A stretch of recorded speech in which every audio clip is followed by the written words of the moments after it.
नमस्कार सर, मेरा नाम राजू है। जो लोग रिटायरमेंट लिए हैं एयरफोर्स आर्मी नेवी से, उनके पास कुछ लमसम पैसा मिलता है। उस लमसम पैसे को अगर पोस्ट ऑफिस बैंक में ना इन्वेस्ट करके म्यूचुअल फंड के बैलेंस फंड में अगर इन्वेस्ट करते हैं आप, और मात्र 10 लाख रुपए इन्वेस्ट करके छोड़ते हैं और अगले ही महीने से 6,000 का पेंशन लेना शुरू करते हैं, SWP करना शुरू करते हैं, सिस्टमेटिक विड्रावल प्लान करना शुरू करते हैं और ऐसा 15 साल तक करते हैं और मात्र 11% का रिटर्न कैलकुलेट करूं तो पैसा टोटल विड्रॉ करेंगे 10,80,000, मतलब 10,80,000 आपके अकाउंट में आ जाएगा 6,000 पर मंथ के दर से। लेकिन बाद में बैलेंस वर्थ भी बचेगा 10 लाख, ये बढ़ के हो जाएगा 24 लाख रुपया। आप कहेंगे ये कैसे हो गया? तो मात्र आप 6,000 रुपये पर मंथ ले रहे हैं तो 12 महीने में कितना हुआ? 72,000 रुपया। 10 लाख का 72,000 कितना हुआ? 7.2%। मतलब अगर 7.2% अगर आपको रिटर्न मिलता रहे तो आपका 10 लाख का 10 लाख सुरक्षित है। लेकिन यदि उससे ऊपर मिल रहा है, आप 11% कैलकुलेट कर रहे हैं, अगर 7.3 अगर कैलकुलेट करते हैं कि 7.3 ही देता तो पैसा 10,80,000 खा गए, बाद में बैलेंस वर्थ भी 10 लाख बच गया। पर अगर 8% का रिटर्न हो तो 7.2 तो खा गए, बरछक 72 7.2 खा गए, तो बचा कितना? 7.2 माइनस कर देंगे तो 0.8 यहाँ पे बच गया।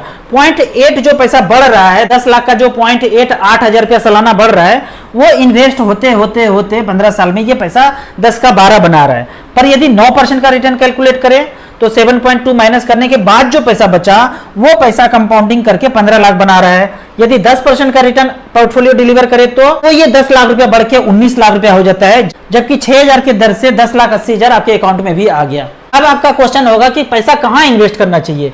तो StarSIP.in के साइट में अगर जाएंगे तो यहाँ पे आपको बैलेंस चेक करना है। यहाँ पे सारे कैटेगरी हैं, large cap, mid cap, small cap, multi cap. हमने सेलेक्ट किया बैलेंस फंड को। इस बैलेंस फंड के कैटेगरी में अगर आप देखेंगे तो SBI इक्विटी हाइब्रिड फंड ने 1 लाख का बनाया है 4,13,000, जबकि HDFC ने 1 लाख का बनाया है पिछले 15 साल में 3,85,000।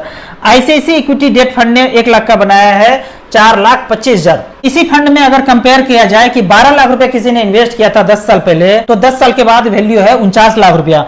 HDFC बैलेंस फंड में 12 लाख का वैल्यू है 46,27,000 रुपया, जबकि ICICI equity and debt fund में 12 लाख का वैल्यू, वन टाइम का वैल्यू आज है 10 साल के बाद 51 लाख रुपया।